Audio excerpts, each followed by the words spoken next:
On this episode of RCKicks, we're back for part 2 of the Actros 3363 Tamiya truck build. Behold!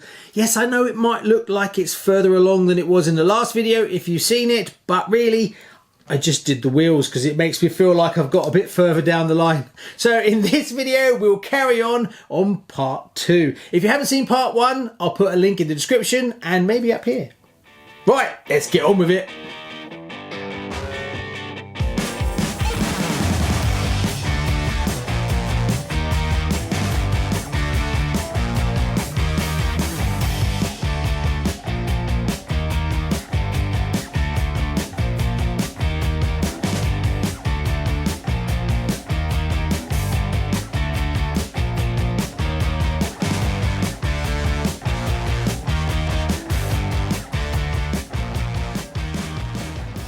Hi and welcome to RCKicks. Okay, we're back on the truck. I'll put a link up here to part 1. Definitely want to watch that before you watch this because you're just missing all the fun, aren't you? Right. Okay, page 15, number 27. Let's see how far I get. Oh, it's a big project, this one.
So things have progressed quite nicely. Now, I haven't built a truck like this before, so it's all new territory. So I'm kind of going along at a reasonably slow pace. Now, one thing is the original plan for this is I want to do it as a Mercedes F1 truck, you know, the ones that take around all the F1 equipment. So they're predominantly in silver. So all these will need to be painted silver. Also, the fuel tanks will need some detail, but I wasn't sure. Until I see the chassis as it is now, I wasn't sure what I was going to paint and what I'm not going to paint. But that means I've got to take things off to rub them down and paint them. I want to do quite a bit of detail. There's some tanks and stuff like that. But it's not that difficult to just take these pieces off and paint them individually. Or when I spray the body, take them off and spray them up the same. And how much of it I will paint and how much of it I won't. So I'm kind of going forward to go backwards to go forwards, if that makes any sense. Now, once you've built a few of these, you'll know in your head exactly what you want to paint, but I want to see it first. Also, there's a few other bits and pieces. I've got a few options on it. Now, I've got the hitch where I can actually have a servo and open and close the hitch. So that's pretty cool. Problem is, I can't make it fit the MFC. I need to get an extension, so that I can't do at the moment. I might have one floating around in my box of bits, so I'll see.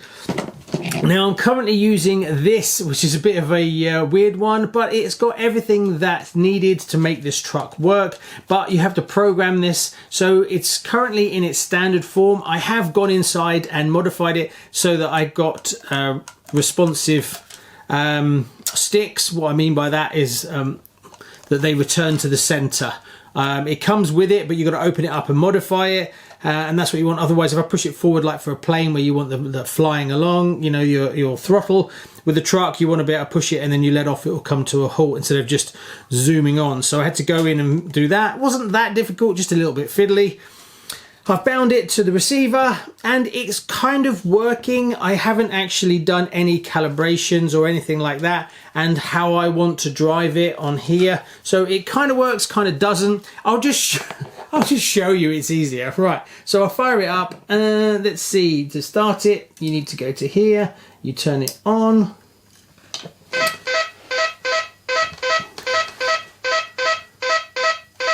Oh, got to turn this on. There you go. Okay, so it's now talking to the receiver and it's now sitting here like that. Now I can start the truck. Which one is it? There you go, start the truck. So I'm going to change all these. Oh, sorry, I don't really know them at the moment. Right, so the truck is now sitting there running. I've got left, right, indicators are going. The hazards are going at the moment. There we go, turn them off. So you got left and right. I've got horn. Now my forward and reverse are the wrong way around, so I need to fix that.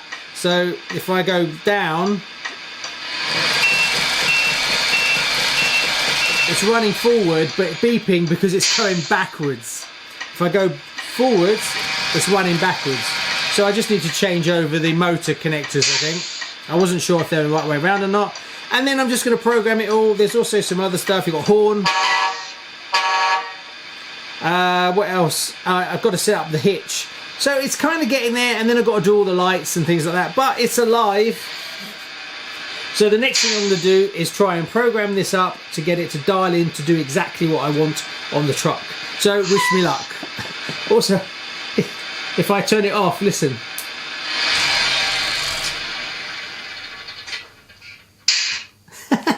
That's pretty cool. Right, let's carry on and see if I can dial in the also the 3-speed gearbox doesn't work, so I need to fit that as well to this button here. But it's all good fun and I'm learning.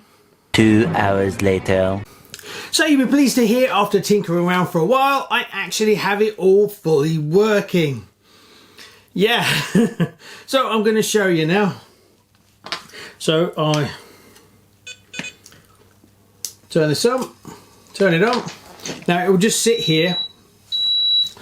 The 3 bleeps basically tell you that it's talking to the receiver and it understands. If it doesn't, it just keeps bleeping. Now if I push down, it will start the truck. If I don't hold it down for long enough, it won't start. So it's now running now. Now temporary, I'm using another servo because the servo in here won't reach. But I now have that. So that would open and close the coupler here, which also works if I take a screwdriver and push into here. You'll hear the sound. So that means that's working.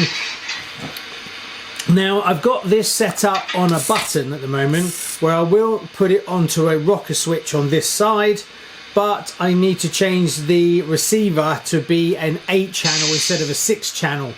So I've got it on this button, but I can't put it on this one because that's 7th channel. So it would still work like this, but it would mean that as I backed up to a trailer, I'd have to hold it down, back up and let go, which probably would be all right anyway, to be fair. But it means it's working anyway. So now you've got steering, but also I can indicate with steering as well if I want to. To indicate with steering, you have to press down and then the direction you want. So you can steer left and right as you're going around with no indicators, but you have to press down, right or left, and then the correct indicator will go. What else? So gears, I've got gears set onto this rocker switch here. So I've got, that's low gear, center gear, high gear, and they work. So if I press forward, change the gear, that's one, another gear, and another gear. So that's low gear, so that's low gear, middle, and high. And they're all working off of this rocker switch here. So you can hear if I change gear. And that works. That took a while to get right because there's a certain position that you have to get the servo to go in. What else is there? Acceleration and brake lights all working as well. Here's the brake lights here. So if I accelerate and then brake, they come on. So here you go. So accelerate. When I brake, they come on. Reverse is now in the correct position. So that's pretty much it. And the only one is to shut it off. I've got to shut it off from here, but there is a command that you can do from the control. I'll turn it off anyway. So there you go. All the controls are working. I just want to put this onto a rocker switch. Now this is just a temporary solution. I will be changing to a proper transmitter at some point, but budget being very limited, I just use this as I had it. They sent it to me to review, and I never got around to it. I was kind of put off by it, but it actually works really well. I downloaded the app and then I programmed it, and it connects by Bluetooth to my phone, which is pretty cool. So that makes it a bit easier to configure. The only one that I would like to do, which I'm not sure yet, is actually whether I can change the rocker switch to be channel 4 instead of channel 6 and stuff like that. But I will play with it a bit more. You can spend quite a long time playing around with these, but the truck is basically fully alive and running.